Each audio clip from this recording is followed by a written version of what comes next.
Hello everyone, welcome back to Meema kitchens.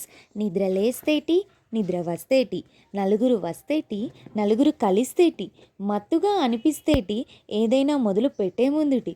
కొంతమందికి time 4 అయితేటి, కొంతమందికి టైంతో పని లేనిటి, పరిచయాలు పెంచేటి, పంచాయతీలు తీర్చేటి, వర్షం పడితేటి, తల నొప్పిగా ఉండేటి. ఏంటి ఈ టీ గొడవ అనుకుంటున్నారా?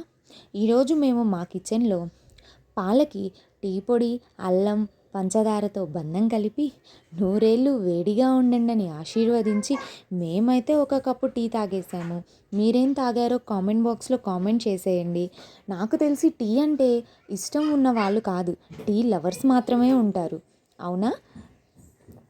Please subscribe to Meema kitchens. Like చేయండి, షేర్ చేయండి. మీరేం తాగారో కామెంట్ బాక్స్లో కామెంట్ చేయండి. Bye everyone.